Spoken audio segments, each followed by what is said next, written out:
Que le nom du Seigneur soit béni. Je bénis le Seigneur pour la direction, depuis le moment des enfants, la prière et la parole, que ce temps de partage, de méditation, nous fasse encore du bien et que nous puissions vraiment avoir un cœur qui continue à soupirer, un cœur qui cherche le Seigneur. Surtout dans ces temps difficiles que nous voyons que le monde commence à s'effondrer. C'est pas que ça n'était pas avant, mais ça devient encore plus palpable. Et ça inquiète beaucoup de monde. Quelqu'un disait comme ça, le monde ne veut pas que nous croyions à une fin. Cependant, quand on voit ce qui se passe, un petit virus comme ça est en train de montrer qu'il est possible que le monde ait une fin. Mais ils vont dire non, on est toujours capable, la science, tout ça. C'est vrai, l'homme va faire tout ce qu'il peut faire. Mais Dieu, quand il va montrer que l'homme a ses limites, il va montrer ça de façon évidente. Et l'homme verra qu'il a ses limites. Et en ce moment-là, apparaîtra le Seigneur dans sa gloire. Amen. Amen. Parce qu'il faut que le Seigneur vienne. Il faut que le Seigneur montre c'est quoi la vraie vie. Il faut que le Seigneur montre c'est quoi le vrai règne. Et c'est important que le Seigneur le fasse ainsi. Amen. Amen. Que le Seigneur soit béni. Nous avons commencé à regarder le sujet du royaume des cieux. Et le Seigneur permet que nous fassions du chemin encore là-dessus. La dernière fois, on a parlé du royaume des cieux. Nous avons dit pas mal de choses, mais c'était qu'une introduction. Et même encore aujourd'hui, ça sera encore une ébauche. Pas parce qu'on ne peut pas en parler, mais c'est parce que le sujet lui-même, il est tellement vaste, il est tellement profond, il est tellement puissant qu'il ne peut pas être épuisé en quelques heures. La raison, elle est simple. La Bible dit que quand le Seigneur est venu dans les jours de sa chair, il n'a parlé que du royaume des cieux. Il a fait 3h30 de ministère. Il n'avait pas fini. Même après sa résurrection, il a continué de leur parler au sujet du royaume et de ses mystères. Et après qu'ils soient montés, les disciples ont continué. Donc vous comprenez qu'il y a beaucoup à dire sur le royaume. Mais que le Seigneur nous donne d'avoir les repères, les éléments qui vont nous permettre de pouvoir pénétrer dans les profondeurs du royaume, jusqu'à ce que le royaume soit possédé entièrement et que nous puissions régner avec le Seigneur. Amen. Amen. Donc le royaume des cieux, le royaume de Dieu, nous le verrons un peu plus loin et nous allons faire les nuances, comme on l'a dit le dimanche passé. Mais on avait fait remarquer que c'était le sujet le plus important du Nouveau Testament, de la Nouvelle Alliance. La raison, elle est simple. Si on regarde de façon chronologique, comment les âges vont se dérouler jusqu'à dans les âges à venir, la période de l'Église est une période qui va se faire en deux temps. Le premier temps, c'est le temps où Dieu va sélectionner l'Église. Et le deuxième temps, c'est le temps où l'Église va régner. Les 1000 ans, les règnes de 1000 ans de l'Église. Donc, cette période longue que je peux appeler ainsi, qui est la période de l'Église, c'est-à-dire numéro 1, qui est le choix de l'Église, numéro 2, qui est le règne de l'Église, tout ça, ça fait la période de l'Église. Et c'est à la suite de cette période de l'Église-là que nous rentrons dans les temps éternels. Amen. Amen. Donc, le règne de Dieu, il est associé au règne de l'Église. Le royaume des cieux est associé au règne de l'Église. Ça, c'est vraiment très important. Donc, aussi longtemps qu'on parlera du royaume des cieux, l'Église n'est pas loin. L'Église est à côté. Amen. On va revenir sur quelques écritures pour pouvoir asseoir cet élément-là. Allons-y dans Matthieu. On avait lu, je pense, j'ai plus souvenir, on a même tellement parlé de part et d'autre, j'ai plus souvenir, mais regardons-le dans Matthieu 16. Matthieu 16, nous savons que c'est le des chapitres dans lequel a été évoqué la première fois le concept même de l'Église. Amen. Et à la suite de ça, le Seigneur a fait une puissante déclaration au sujet de l'Église. On va lire deux passages et puis on va essayer de faire les liens pour voir que le royaume des cieux est étroitement lié à l'Église. Donc, le règne de Dieu, le royaume des cieux, le règne de Dieu sur la terre est lié au règne de l'Église. Amen. Amen. Donc il faut qu'on garde ça à l'esprit. Quand on parle du royaume des cieux, c'est que le royaume de l'église n'est pas loin. Pour ne pas dire que le royaume des cieux, c'est le règne de l'église. Amen. Il faut que le règne de l'église soit établi. Que le Seigneur soit béni. Amen. Dans Matthieu 16, à la suite de la déclaration de Pierre, on va lire à partir du verset 16 jusqu'au verset 19.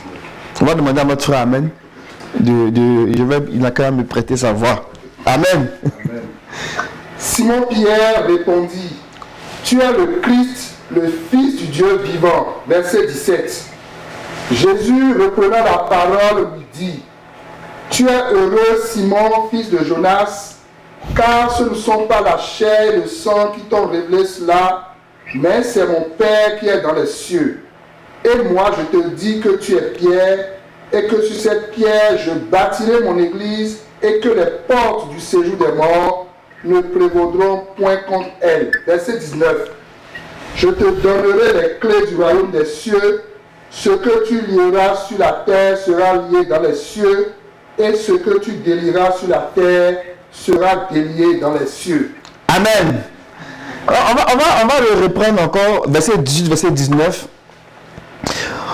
On dit que, moi je dis, il est écrit, moi je dis que tu es Pierre. Dans le nom de Pierre, Simon Pierre, tu es Simon Pierre. Et sur cette pierre, je construirai mon église. Je bâtirai mon église. Et les portes du séjour des morts ne prévaudront pas contre elle.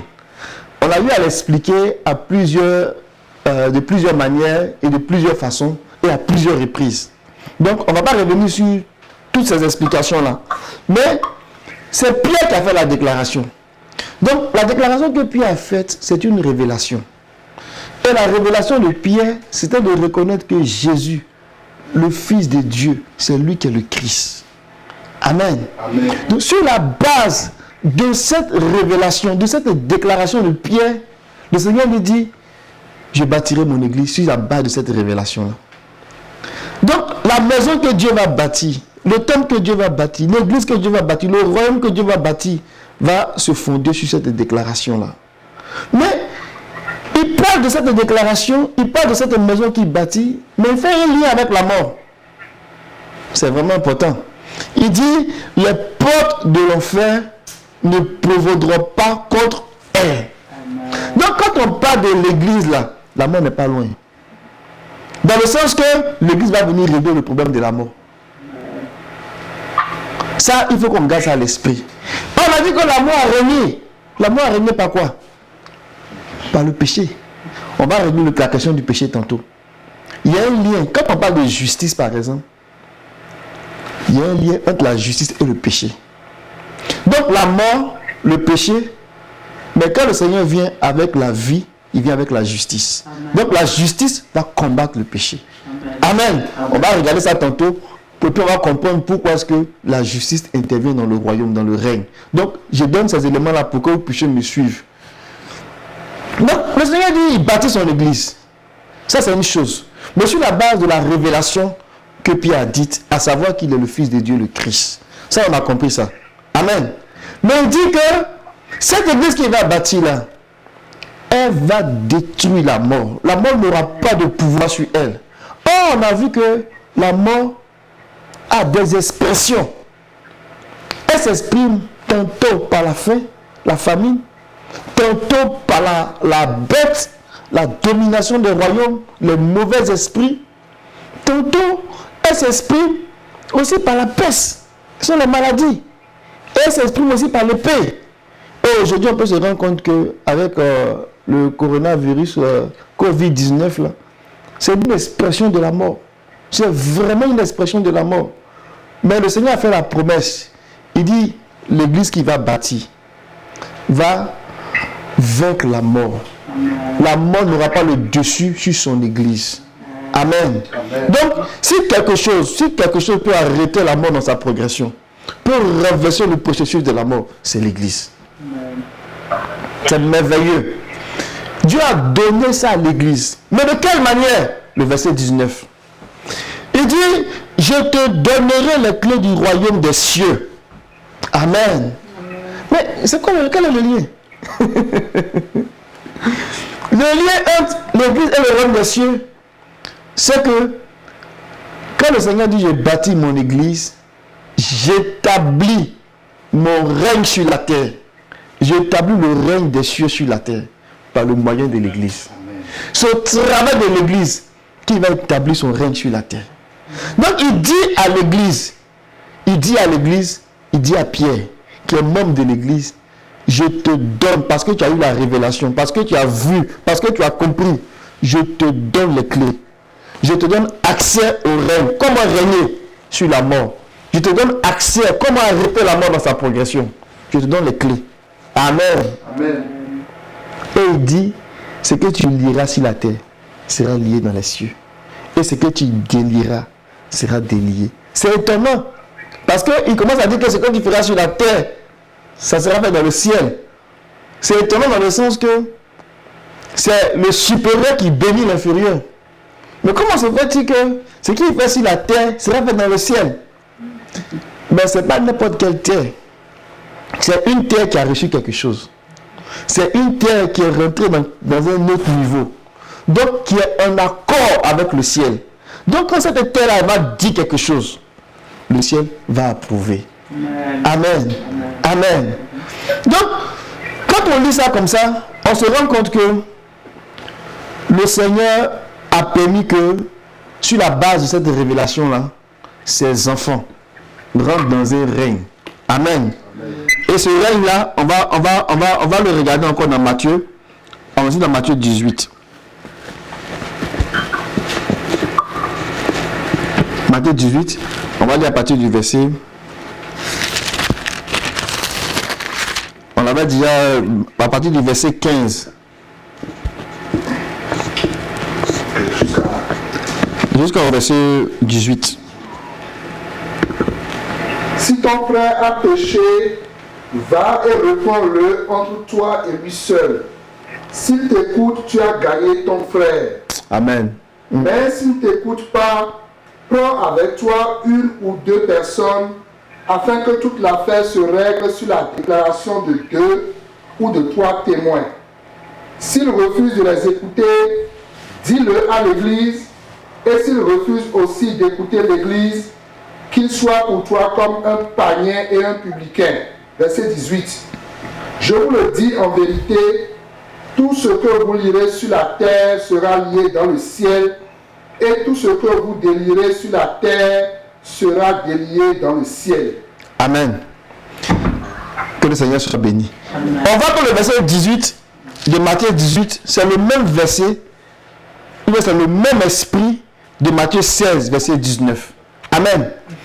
Regardez que, vous voyez que dans Matthieu 16, verset 18, il parle de l'église.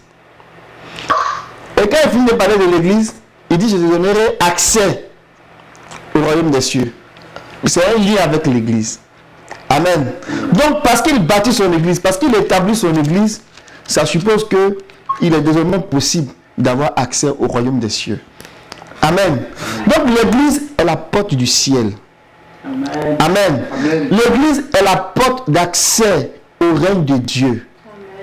Amen. Alléluia. Amen. L'église est la porte d'accès au règne de Dieu. Ça là, c'est une vérité. Saisissons-la. Amen. Amen. Et il vient pour expliquer quelque chose. Quand on lit Matthieu 18 là, il était en train de parler d'un autre sujet. Il parlait de quelqu'un qui a péché contre son frère. Et comment régler la question? Tu vas vers ton frère, tu lui dis, frère, tu m'as fait quelque chose, ça ne me plaît pas. S'il ne t'écoute pas, tu appelles un autre témoin. S'il n'écoute pas, il va devant le tribunal. Le tribunal céleste qui est l'église. Amen. L'église a un puissant pouvoir. Et s'il n'écoute pas l'église, ça vient de la bouche du maître lui-même. Il dit, s'il n'écoute pas l'église, s'il refuse aussi d'écouter l'église, qu'il soit pour toi comme un non-juif, un collecteur de taxes. Et puis il ajoute que, je vous le dis, tout ce que vous lirez, c'est comme un peu, s'il revenait un peu dans l'esprit de Matthieu 16, il dit, est-ce que je ne vous ai pas dit que quand on rentre dans l'église, on a accès à une puissance qui est telle que quand on dit quelque chose, le ciel approuve. C'est ça qu'il est en train de dire ici. Donc s'il n'écoute pas l'église, il n'a pas conscience que l'église a une puissance qui peut fermer des portes. Et puis c'est fini, on ne pourra rien faire. Ou même qui peut ouvrir des portes, et puis c'est fini, on ne pourra rien faire. C'est la raison pour laquelle nos prières sont efficaces. Amen. Amen. Amen. Amen.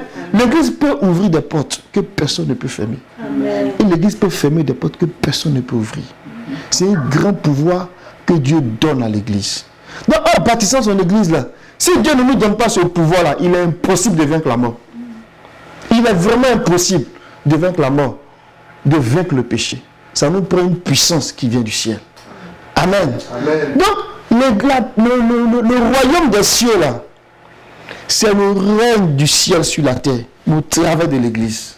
Il n'y a pas d'autre moyen. C'est un seul moyen que Dieu a pourvu. Par le moyen de l'église, Dieu va assujettir toutes les nations. Dieu va assujettir toute la création. Dieu va assujettir même la mort, le péché. Et c'est dans l'église qu'il a donné cette autorité-là, cette puissance-là. Il faut qu'on garde ça à l'esprit. Amen. Amen. Amen.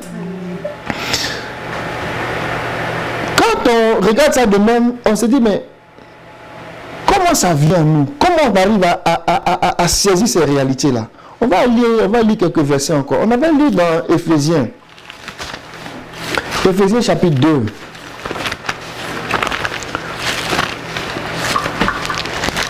Que le nom du Seigneur soit béni.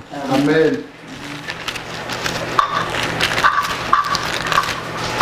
Éphésiens chapitre 2, le verset 6. Il nous a ressuscités ensemble et nous a fait asseoir ensemble dans les lieux célestes en Jésus-Christ. Amen. Amen. Parce que là où le Seigneur est assis, à la droite du Père, ce n'est pas une droite physique. Il est assis dans la puissance, dans l'autorité, dans la gloire du Père. Amen. Et c'est ça le ciel. C'est un lieu de contrôle. C'est un lieu d'autorité, de règne. Mais la Bible dit que le Seigneur est assis là-bas. Mais il est assis, nous sommes assis avec lui. Amen. Amen. Nous sommes assis. Quand bien même nous sommes sur la terre ici, nous sommes assis avec le Seigneur, là où il se trouve. Mais quand on dit que nous sommes assis avec le Seigneur, nous sommes assis au-dessus de tout ce qui peut avoir un nom. De tout ce qui peut être nommé. Nous sommes assis au-dessus de ces choses. Nous dominons sur ces choses-là. Regardons dans Colossiens chapitre 1.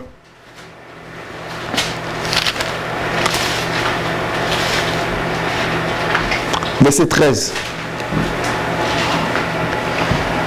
Qui nous a délivrés de la puissance des ténèbres et nous a transportés dans le royaume du Fils de son amour. Amen. Alléluia. Amen. Donc, il nous a délivrés. On n'a pas dit nous délivrera. Il nous a délivrés. De quoi?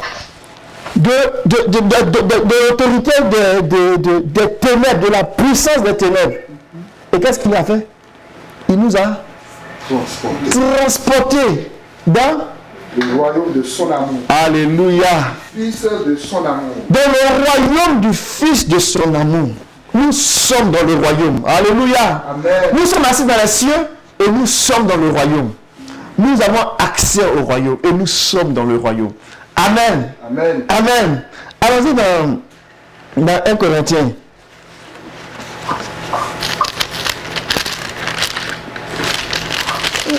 Un Corinthiens ou 1 Corinthiens 4, je pense.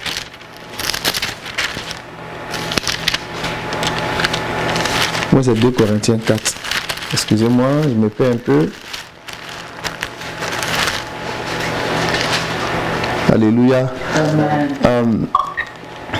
2 Corinthiens 4. On va lire à partir du verset 4. Et on va lire jusqu'au verset 7. 7. 2 Corinthiens 4, à partir du verset 4 jusqu'au verset 7. Pour les incrédules dont le Dieu de ce siècle a aveuglé l'intelligence, afin qu'ils ne visent pas briller la splendeur de l'évangile de la gloire du Christ, qui est l'image de Dieu, verset 5. Nous ne prêchons pas nous-mêmes, c'est Jésus-Christ le Seigneur que nous prêchons, et nous nous disons vos serviteurs à cause de Jésus. Alléluia. Car Dieu a dit, la lumière brillera du sein des ténèbres, a fait briller la lumière dans nos cœurs pour faire resplendir la connaissance de la gloire de Dieu sur la face de Christ. Verset 7. Nous portons ce trésor dans des vases de terre afin que cette grande puissance soit attribuée à Dieu et non pas à nous. Alléluia. Il dit que nous portons ce trésor. Quel trésor? Le royaume des cieux. La Bible dit que dans Matthieu 13, verset 44, le royaume des cieux est semblable à un trésor. Donc nous portons ce trésor dans des vases de terre. Amen. Pour que cette puissance, comment? Cette puissance, comment? Excellente. Moi, dans la version, c'est cette puissance supérieure. Amen. Pour que cette puissance supérieure, je suis au verset 7, il dit, mais nous portons ce trésor dans des vases de terre pour que cette puissance supérieure soit celle de Dieu et non la nôtre. Donc, le royaume des cieux, là, c'est le règne des cieux sur la terre au travers de l'Église. C'est le règne de Dieu sur la terre au travers de l'Église pour venir engloutir la corruption. Amen. Le règne des cieux a un travail. Le règne des cieux est venu en mission. Amen. Amen. C'est une puissance qui est en mission, le règne des cieux. Amen. Qui vient pour nous délivrer de la puissance des ténèbres et nous transporter dans le royaume du Fils de son amour. Et quand on est dans ce royaume-là, ça revient à dire que nous avons le trésor, ce royaume qui est un trésor-là, nous l'avons en nous. Nous avons une force en nous. Le royaume, c'est une puissance. Le royaume, c'est une force. Le royaume, là, c'est la puissance de Dieu. La Bible dit que l'évangile est la puissance de Dieu pour le salut de quiconque croit. C'est le début du royaume. Amen. Amen. On dit un semeur est sorti pour s'aimer. Or, le royaume des cieux était semblable, était comparable à un semeur qui est sorti. Le royaume des cieux, là, c'est une personne. On dit dans Luc. Dans Luc 17.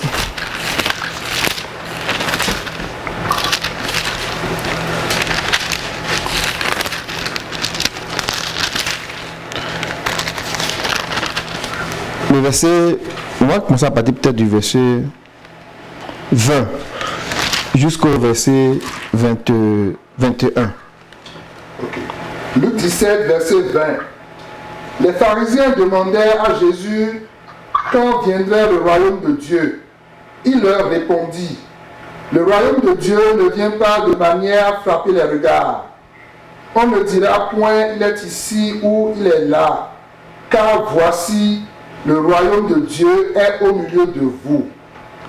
Amen. Amen. Amen.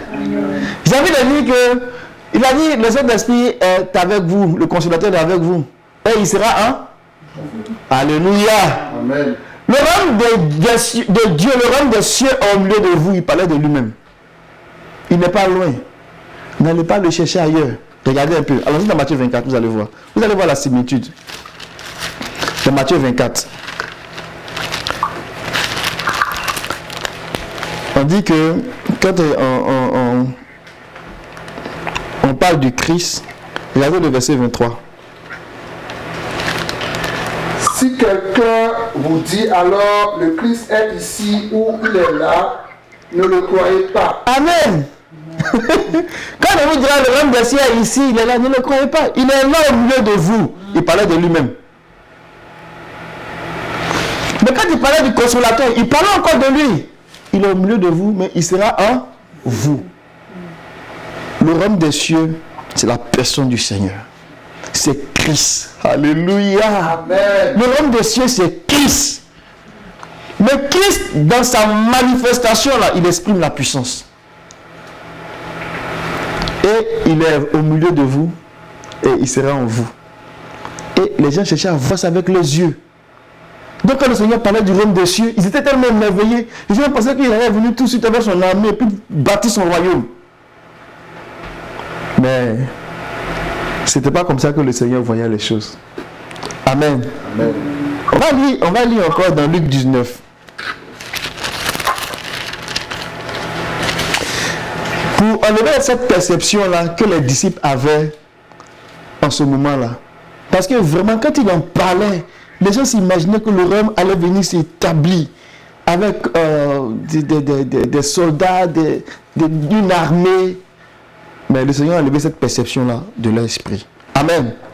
Parce que son royaume n'est pas de ce monde. Donc ça ne va pas fonctionner comme le monde fonctionne. C'est autrement. Mais c'est quand même une puissance, c'est une force qui va maîtriser le péché, maîtriser la mort, qui va assujettir tout.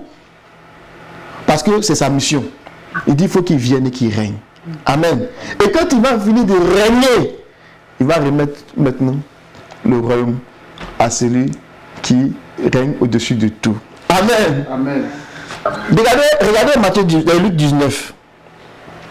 Il dit que, on dit verset 11, comme ils écoutaient cela, il ajoutait une parabole. Parce qu'il était près de Jérusalem et qu'il s'imaginait que le règne de Dieu allait se manifester à l'instant même. Alléluia. Tellement le Seigneur disait des choses là pour eux là, non. Quand il était dans Jérusalem là, la façon dont il voulait rentrer là, c'était son règne qui avait commencé comme ça. Mais son règne avait commencé, mais pas à la manière des hommes. Ça ne venait pas à frapper les regards. Mais son règne qui avait commencé là, il avait commencé en nous pour arrêter le péché, pour arrêter la maladie, pour arrêter la bête, pour arrêter la peste. Amen. Amen. Son royaume a commencé, mais pas de manière à frapper les regards. Et donc les pharisiens étaient troublés. Tu dis que tu es roi, et puis on ne voit pas ton royaume. Et il dit, mais le royaume est là au milieu de vous. Parce que c'est une personne. Cette personne-là, c'est Christ. Mais lorsque un homme identifie la personne de Christ, il reconnaît la personne de Christ en disant, celui-là, c'est le Fils de Dieu, c'est le Christ. Le royaume de cieux vient en lui. Amen. Et le royaume de cieux vient en lui. Et il a les clés du royaume des cieux. Il a les clés du règne. Amen. C'est glorieux. Il a les clés du règne. Donc, le royaume des cieux ne vient pas de manière à frapper les regards. Ça ne vient pas de manière à frapper les regards. Amen. On va lire un autre verset dans Luc. On va lire peut-être 3 versets pour comparer. Allons-y dans Luc 9, le verset 27.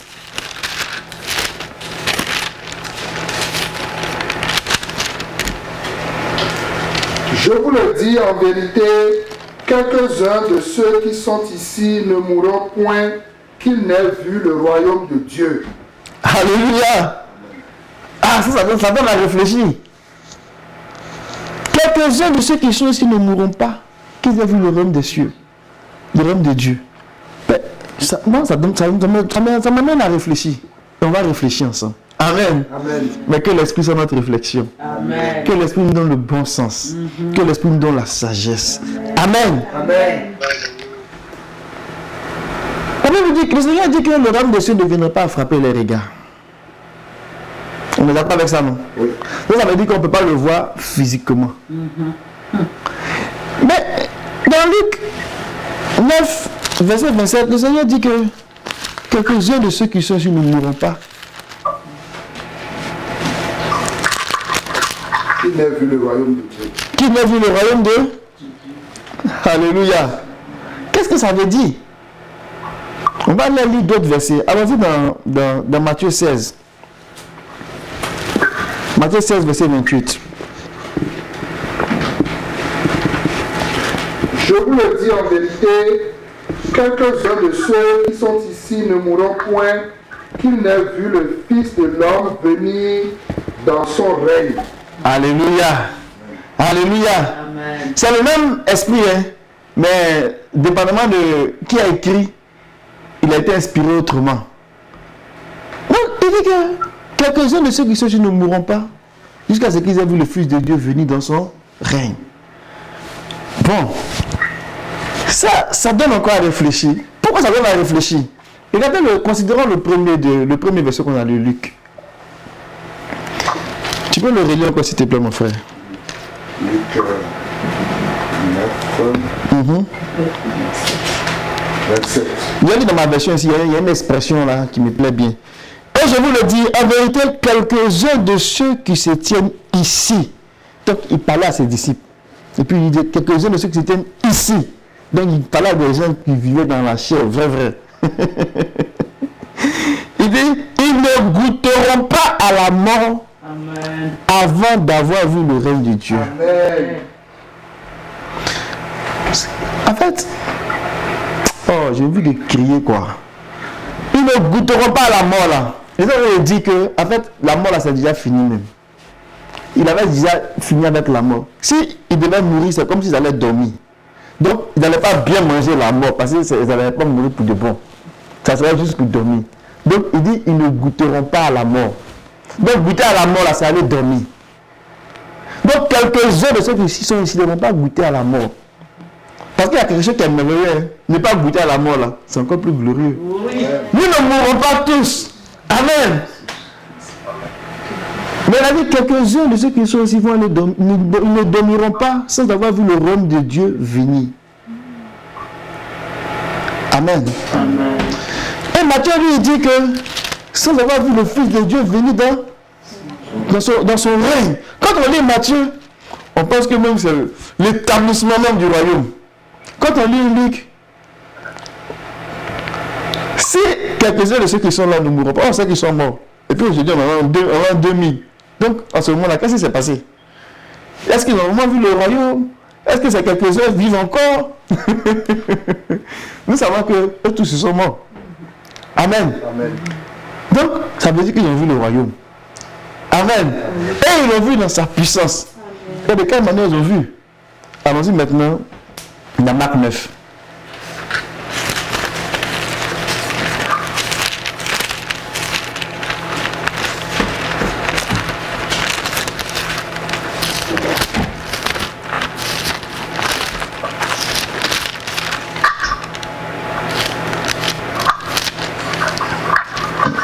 Marc 9, le verset 1. C'est la même histoire qui est racontée dans les 3 évangiles, là, donc, mais ça a été dit différemment. Il leur dit encore, je vous le dis en vérité, quelques-uns de ceux qui sont ici ne mourront point, qui n'aient vu le royaume de Dieu venir avec puissance. Amen. Amen. Amen. Ils ont vu le règne de Dieu, le royaume de Dieu venir avec puissance. Mes amis, laissez-moi vous dire qu'ils ont vu ce règne-là, qui est venu avec puissance. Et l'apôtre Paul rendait témoignage dans 1 Corinthiens 4, verset 20.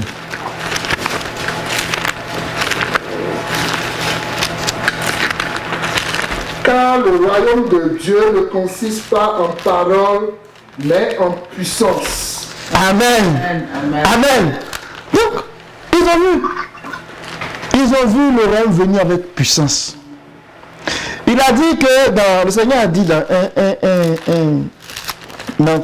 Acte 1. Acte 1, ça c'est le verset 8. Mais vous recevrez une puissance, le Saint-Esprit survenant sur vous, et vous serez mes témoins à Jérusalem, dans toute la Judée, dans la Samarie et jusqu'aux extrémités de la terre. Amen. Amen. Il était question du royaume. Est-ce que c'est à ce moment-là que tu veux établir le royaume d'Israël? Le Seigneur dit non, ne mélangez pas les royaumes. Il y a un autre règne dans lequel vous allez rentrer. Amen. Le règne du ciel sur la terre. Amen. C'est pour cela que nous soupirons après l'Esprit. Amen. Amen. Amen. C'est l'Esprit qui nous donne accès à ce règne-là. Oui. C'est l'Esprit qui nous donne accès à ce règne-là. Il faut qu'on règne. Parce que c'est disponible. Nous avons accès au règne. Amen. Ce n'est pas là où je veux vous emmener, là où je veux qu'on s'emmène. Ce n'est pas de dire qu'on va rentrer dans le royaume à venir. On va rentrer dans le royaume à venir par la grâce de Dieu. Amen. Laissez-moi maintenant attirer votre attention sur quelque chose de très clair. Puis on va revenir sur cette question de puissance là. Je disais tantôt que le temps de l'église là, le temps de l'église, c'est le temps qui commence à un moment donné, quand le Seigneur est venu dans les jours de sa chair et qu'il a dit je bâtirai mon église là. C'est là que commence aussi le royaume, parce que le royaume c'est une personne. Amen. Mais ce royaume qui commence là, c'est le royaume, c'est celui qui commence le royaume, celui qu'on appelle l'alpha. Amen. Il y a le commencement du royaume, mais il y a aussi la fin du royaume. Il est l'oméga du royaume. Amen. Amen. Mais au moment où le royaume commence, jusqu'à ce que le royaume se termine, le travail de Dieu qui consiste à venir maîtriser, détruire la mort et à donner la victoire de l'homme sur la mort là. Pour que ce travail-là se fasse là, c'est ce temps-là qui est accordé au royaume des cieux, à l'expression du royaume des cieux. Donc, il va se faire dans un premier temps où le Seigneur va sélectionner l'église. Et à la fin de l'âge de la sélection de l'église, le Seigneur va revenir une seconde fois. Amen. Amen. Dans les thèmes grecs, quand on commence à faire ces considérations, on regarde par exemple le thème avènement du Seigneur. On va nous parler d'abord, il y a généralement 3 mots qui reviennent. On ne va pas parler de ça ici, mais je vous donne ça comme ça, pour expliquer un peu comment le royaume va venir s'établir pour le règne de 1000 ans. Donc quand je dis le royaume va venir s'établir, je parle du royaume millénaire, le règne de 1000 ans. Parce que le règne de 1000 ans, c'est une autre dimension, une autre expression du royaume sur la terre. Mais avant que le royaume de 1000 ans, lui-même, il s'exprime là, le royaume va commencer à s'exprimer depuis la première venue du Seigneur jusqu'à la fin de l'âge de la sélection de l'église. Et quand l'église sera sélectionnée, l'église, Christ sera glorifié, Christ la tête et Christ le corps vont régner pendant 1000 ans sur le reste des hommes. Amen. Amen. Avant qu'on aura dans l'état éternel. Amen. Donc, quand on parle du royaume, on peut le voir aussi dans sa deuxième expression, dans la deuxième phase, pour parler du règne millénaire du royaume. Mais ce que je veux qu'on comprenne, avant même que le règne millénaire n'arrive, nous pouvons déjà commencer à régner. Amen. Amen. Amen. Amen. Pourquoi? Parce que le royaume de Dieu est l'expression du ciel et qui se démontre en puissance, qui nous arrache des ténèbres et qui nous transporte dans le royaume du Fils de son amour. Amen. Amen. Amen. Et le Seigneur, il a dit dans Luc 12, il a dit, verset 31, verset 32. Vas-y. Cherchez plutôt le royaume de Dieu et toutes ces choses vous seront données par-dessus. Ne crains point, petit troupeau, car votre Père a trouvé bon de vous donner le royaume. Amen. Ah, c'est le verset de mon frère Philippe, ça. Petit troupeau, ne crains pas. Le Père a jugé bon de vous donner le royaume. Amen. Amen. Mais avant ça, il a dit un verset qu'on connaît très bien. Cherchez d'abord le royaume des cieux. Amen. Et cela vous sera, et toutes ces choses-là vous seront données. Mais quand on lit Luc, ça ne paraît pas vraiment, il n'y a pas tout ce qu'il faut là-dedans, là, par rapport à ce que Matthieu avait dit. Matthieu lui l'a dit, Matthieu 6, 33, il dit, cherchez premièrement le royaume. Cherchez premièrement le royaume et la justice de Dieu, et toutes ces choses vous seront données par-dessus. Amen. Si vous faites l'exercice de comparaison avec plusieurs versions, je ne sais plus laquelle des versions c'est d'Abi ou quoi, je ne sais pas, mais il est question de chercher le royaume de Dieu et sa justice. Amen. Chercher le royaume et sa justice. Ce n'est pas à la fin des âges, c'est maintenant. Donc dans la première phase du royaume, quand le royaume commence à s'exprimer en tant que personne, la personne de Christ, elle vient au milieu de nous et elle vient en nous. Jusqu'à ce que le royaume s'établisse pour le règne millénaire là, il y a un travail qui est fait dans la sélection. Amen. Et dans ce travail qui est fait là, ce travail que Dieu fait en nous là, c'est le même travail qu'il fait pour déloger la mort. Pour déloger la mort du corruptible. Amen. En d'autres termes, pour engloutir le corruptible par l'incorruptible. Pour engloutir le mortel par l'immortel. C'est le même travail qu'il fait. Mais il fait ça par le règne de l'esprit. Amen. Donc cherchez d'abord le royaume des cieux et sa justice. Le royaume a une justice. Et c'est ce qu'on avait vu le dimanche passé. Quand on parle de la justice du royaume, là, on parle de la loi du royaume. Amen. Amen. Amen. On parle de la loi du royaume, des principes qui régissent le royaume. Donc, quand on commence à apprécier la justice, là, on peut rentrer dans une autre manière d'apprécier comment régner, comment laisser le royaume de Dieu s'exprimer au travers de nous. Mais la question qu'on peut se poser, c'est, on a compris que le royaume des cieux, c'est l'expression des cieux sur la terre. Amen. On a compris que le royaume des cieux, c'est l'expression de la puissance de Dieu au moyen de l'Église. Amen. Et quand le Seigneur va commencer à exprimer ça dans les jours de sa chair, Nicodème est venu voir le Seigneur. Et qu'est-ce qu'il a dit? Il dit, mais je sais que toi, tu es un homme qui vient de Dieu. Personne ne peut faire ce que tu es en train de faire là, s'il n'est venu de Dieu. On va regarder la réponse du Seigneur. Un lien avec le royaume. Amen. Pour venir rattacher ça après avec la justice. Je ne sais pas si vous me suivez là, mais ça va? Ok. C'est pas évident. Tu as envie de voir moins les gens qui vont crier Amen ou bien qui vont.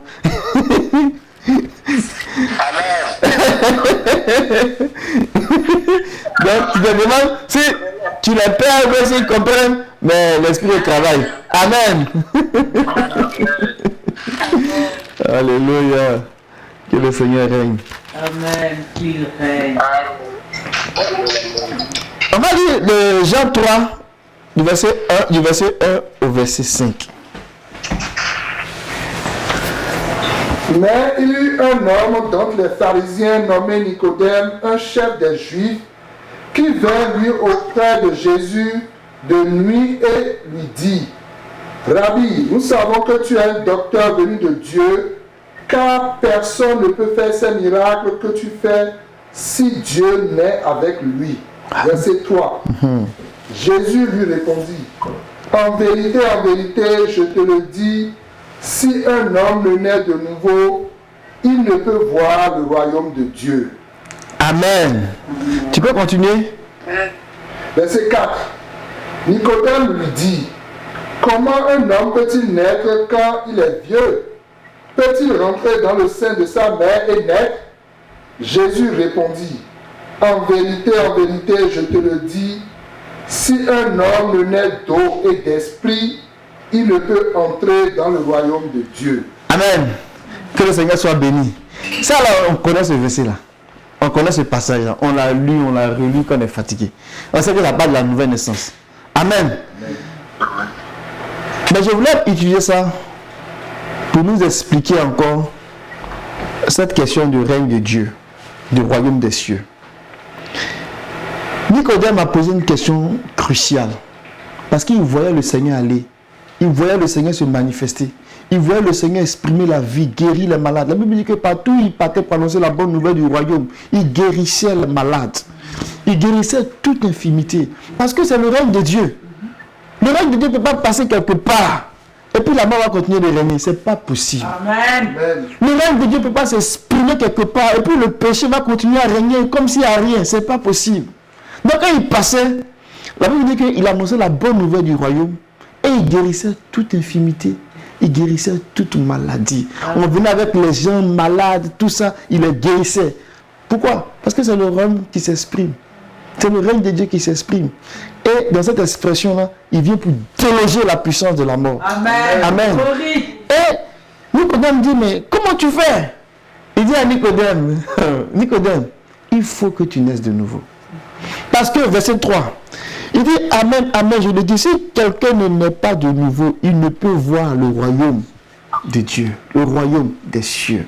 Il ne peut pas voir le royaume de Dieu s'il n'est pas né de nouveau. Amen. Amen. Mais comment est-ce possible? Maintenant, il dit au verset 5. Amen, amen, je te le dis, si quelqu'un ne naît d'eau d'esprit, il ne peut entrer dans le royaume de Dieu. Mes amis, c'est deux réalités différentes. Le verset 3 et le verset 5, là, c'est deux choses différentes. Une chose est de voir le royaume, naître de nouveau, voir le royaume.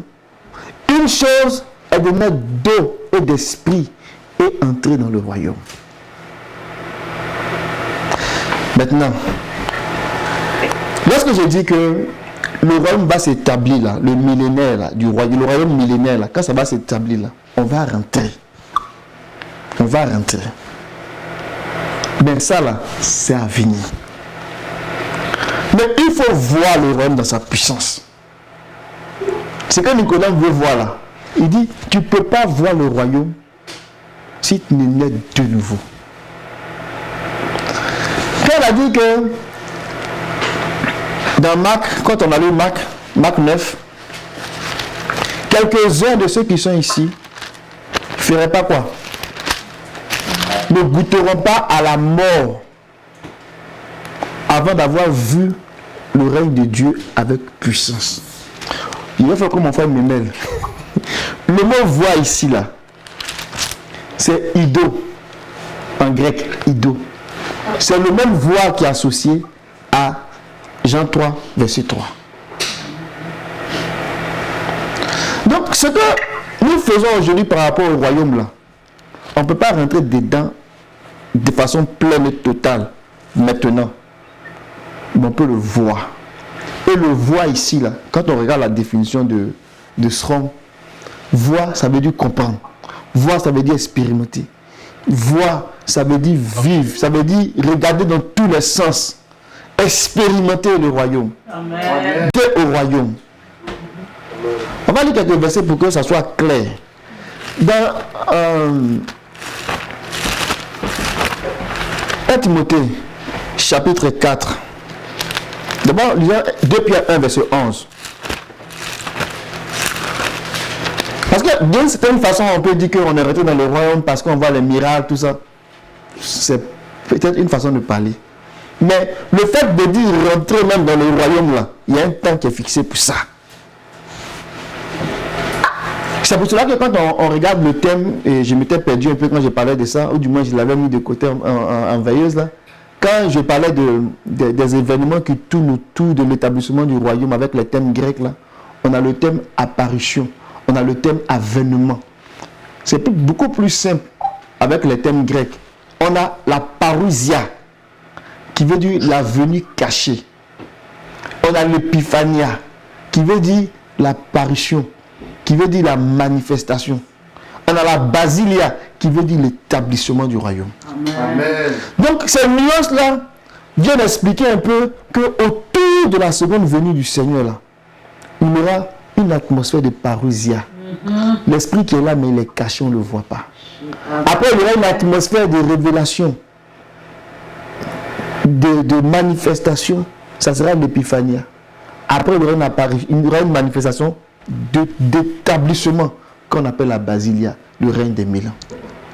Donc, la venue du Seigneur, même là, si vous regardez bien les thèmes avènement, venue du Seigneur, si vous regardez ça en grec, les Français le traduisent en un seul mot, mais quand on commence à regarder dans le thème grec, ces nuances-là nous font comprendre à quel moment le royaume atterrit, à quel moment on rentre dans le royaume. Donc, il y a une différence. Il y a un moment où on rentre dans le royaume, et il y a un moment où on voit le royaume. Amen. Amen. Dans Jean 3, verset 3, nous voyons le royaume. Mais la condition, c'est de naître de nouveau. Quand nous rentrons, quand nous voyons le royaume, nous comprenons le royaume. Et nous sommes capables d'exprimer le royaume. Amen. Mais le temps de rentrer dans le royaume là, il y a un travail qui est fait au préalable. Pour que nous puissions rentrer pleinement dans le royaume. Voici le témoignage de Pierre. 2 Pierre chapitre 1 verset 11. C'est ainsi en effet que l'entrée dans le royaume éternel de notre Seigneur et Sauveur Jésus-Christ vous sera pleinement accordée. Amen. Amen. L'entrée dans le royaume. Et quand on lit les choses qui précèdent, les choses qui sont dites avant, il y a un travail qui est fait avant de rentrer là-dedans. Maintenant, allons-y dans le témoignage de Paul. 2 Timothée, chapitre 4, verset 1. Je pense que j'ai la bonne référence. Je t'en conjure devant Dieu et devant Jésus-Christ qui doit juger les vivants et les morts, et au nom de son apparition et de son royaume. Alléluia. Au nom de son apparition et de son royaume. Verset 18. Verset 18. Le Seigneur me délivrera de toute œuvre mauvaise et il me sauvera pour me faire entrer dans son royaume céleste. Amen. À lui soit la gloire au siècle des siècles. Amen. Amen. Les apôtres, Amen, sont clairs là-dessus. Il y a un temps où on va rentrer dans le royaume. Mais ce temps-là, pour le rentrer dans la condition, il faut naître d'eau et d'esprit pour rentrer dans le royaume. Amen. Il y a un travail qui doit être fait. Naître d'eau et d'esprit. Ce n'est pas le baptême d'eau. Et l'esprit ici, ce n'est pas juste le baptême de... Tu parles en langue, donc tu es baptisé d'eau, tu parles en langue et puis tu peux rentrer dans le royaume. Non, c'est pas ça. Le baptême d'eau et le naître d'eau et le naître de l'esprit, là, c'est un travail que va faire un travail de la parole et de l'esprit. Amen. Pour qu'on soit apte à rentrer dans le royaume. Amen. Amen. Ça là, on en parlera à une autre occasion. Dans Jean 3, verset 3, il dit, celui qui ne naît pas de nouveau, il ne peut pas voir le royaume. Voir le royaume ici, là, c'est comprendre le royaume, c'est expérimenter le royaume. Amen. Et c'est à ce niveau-là que je vais m'arrêter aujourd'hui. On avait regardé ça dans Romains 14. Oh, que le Seigneur nous aide. Amen. J'ai dit beaucoup de choses, peut-être dans tous les sens, mais vous m'avez saisi. Hein.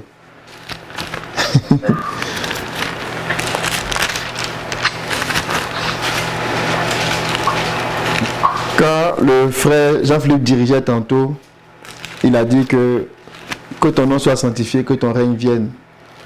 En faisant allusion à la sainteté. La sainteté, là, la manifestation de la justice, à un certain niveau, là, ça nous établit, ça nous prépare, ça nous arme pour voir, pour expérimenter le royaume. Amen. Quand nous sommes dans la pureté et que nous appelons le Seigneur vient. Il entend celui qui est dans la sainteté. Amen. Amen. Amen. Donc, ce n'est pas, j'ai envie de dire quelque chose comme ça. Quand il dit cherche le royaume de Dieu et sa justice là. En fait, c'est comme si avec la justice du royaume là, c'est comme si on nous donnait une clé pour manifester, pour expérimenter le royaume. Amen. Donc le Seigneur il a pris le temps de l'enseigner, le style de vie du royaume, la justice du royaume. Il a dit, si votre justice ne dépasse pas celle des pharisiens, vous ne pouvez pas rentrer dans le royaume. Amen. Amen. Romains 14, verset 17. Car le royaume de Dieu, ce n'est pas le manger, le boire, mais la justice, la paix et la joie par le Saint-Esprit. Par le Saint-Esprit. Par le Saint-Esprit. Le royaume de Dieu, c'est la justice, la paix et la joie par le Saint-Esprit. Mais ici, là, ce que Paul est en train de dire, là, il est en train de dire que le royaume de Dieu, là, on est dans la phase où le royaume est en train de se manifester, où on n'est pas encore rentré là. On est dans la phase où le royaume se manifeste, où on comprend, où on expérimente le royaume. Dans cette phase-là, on exprime la justice, on exprime la paix on exprime la joie. Amen. Et ce sont ces éléments-là qui vont nous faire voir que le règne de Dieu est au milieu de nous. Amen. Amen. Amen. Quand quelqu'un se tient dans la justice, j'ai envie de dire, il se tient dans une certaine proportion du règne. Et ça va produire la paix. Ça va produire la joie. Alléluia. Regardez ce qu'on a lu tantôt ce matin. Apocalypse 12. La femme qui était revêtue, elle était revêtue de quoi? Elle était revêtue de soleil. Amen. Amen. Le revêtement qu'elle portait là, c'était la justice. Amen. La Bible dit que c'était les vêtements de fin lin là, ce sont les œuvres justes des saints. Amen. On va lire 3 versets et puis, enfin, je vais expliquer maintenant, je vais lire et puis je vais finir. Donc, regardons Apocalypse 12. Et prenons Matthieu 17. Prenons Apocalypse. Lis Apocalypse 12, le verset 1. Un grand signe parut dans le ciel, une femme enveloppée du soleil, la lune sous ses pieds et une couronne de 12 étoiles sur sa tête. Amen. Elle est enveloppée de soleil. Dans d'autres versions, on dit une femme vêtue du soleil.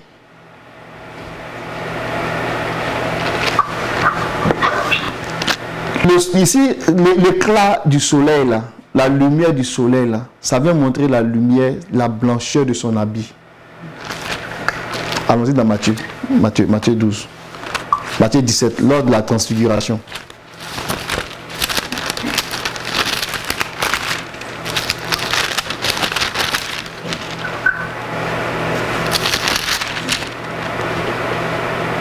Le verset 2, on va pas lire tout là. Verset 2. Il fut transfiguré devant eux, son visage resplendit comme le soleil, et ses vêtements devinrent blancs comme la lumière. Amen. Amen. Amen. C'est coupé. Je pense. Allô? Vous m'entendez? Oui. Ok. Oui, allô? Ok, j'ai bientôt fini. Le vêtement qu'elle porte, le revêtement, elle est revêtue de soleil là, c'est un vêtement. C'est le vêtement de justice. Et le Seigneur, le fait qu'on l'ait vu et que son habit ait changé, la Bible dit que c'est devenu éclatant. Il s'est mis à briller comme le soleil, comme ses vêtements étaient devenus blancs comme la lumière. Amen. Et quand on dit dans Apocalypse 19, là, et qu'on nous parle de ça, on dit il lui a été donné d'être vêtu de fin lin resplendissant et pur. Le resplendissant, là, c'est l'éclat. C'est l'éclat de lumière, là. C'est ça la justice. Donc, ce n'était pas une simple femme. Elle était revêtue de la justice. Amen. Mais avec l'intensité de la lumière, là, ça montrait l'intensité de la justice qu'elle avait revêtue. Amen. Amen. Il y avait 3 choses qui la caractérisaient. Elle était revêtue de la justice. Elle avait les 2 pieds sur la lune. Et elle avait les étoiles, les 12 étoiles, comme couronne sur sa tête. Amen. Donc la justice qu'elle avait là, c'était quelque chose qui lui permettait de pouvoir se tenir devant le dragon. Dans Psaume 37,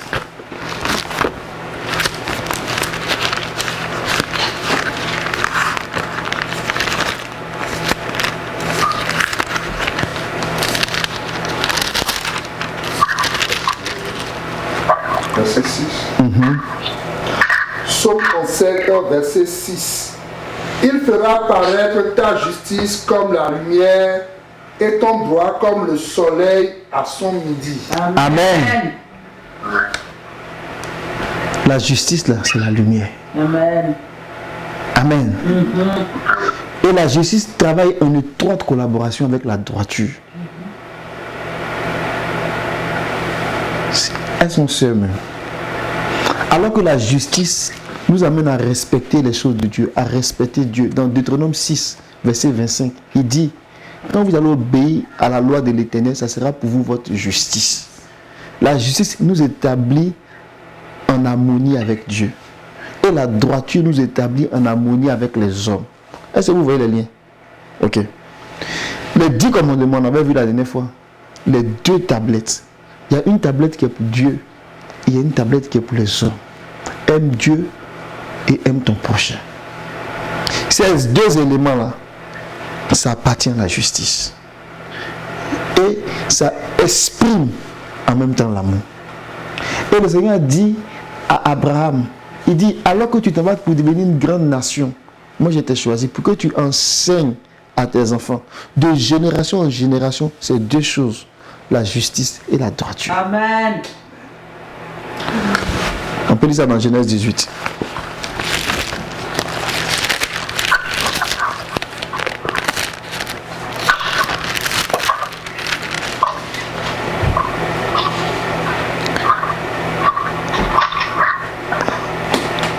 Verset 18 à 19.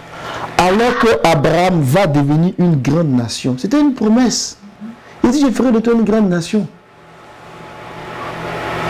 Alors qu'Abraham va devenir une grande nation. Forte. Amen. Puissante. Qui va régner. Et que toutes les nations de la terre seront bénies par lui.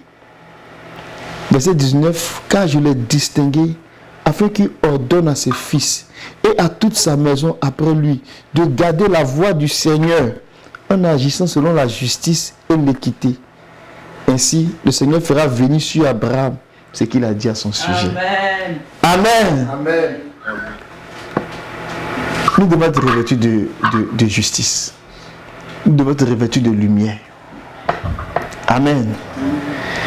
Et cette justice-là, dont nous nous revêtons, elle nous donne une force, elle nous donne une puissance.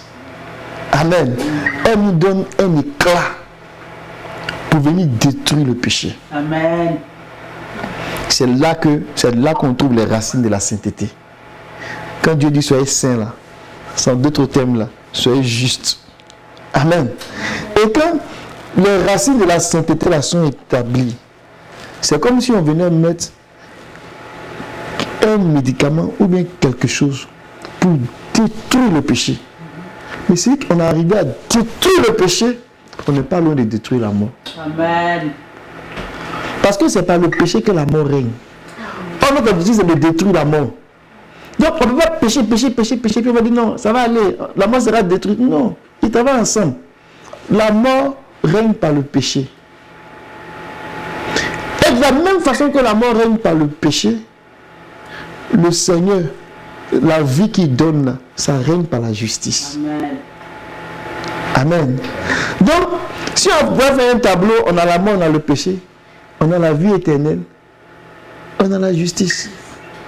Donc quand la justice grandit, le péché diminue. Amen. Et quand le péché diminue, la mort s'affaiblit. Et donc la vie vient. Amen. Amen. Amen. Quand on commence à rentrer dans cet esprit et qu'on cherche le Seigneur, mes amis, je vous dis, le royaume des cieux vient vers nous. Amen. Et nous verrons le royaume se manifester. Nous verrons le royaume se manifester. Cherchons Dieu dans la crainte. Cherchons Dieu dans la crainte, dans la sainteté, dans la pureté. Et le royaume va se manifester. Amen. Amen. Je vais m'arrêter là pour aujourd'hui. Que le Seigneur bénisse sa parole. Amen.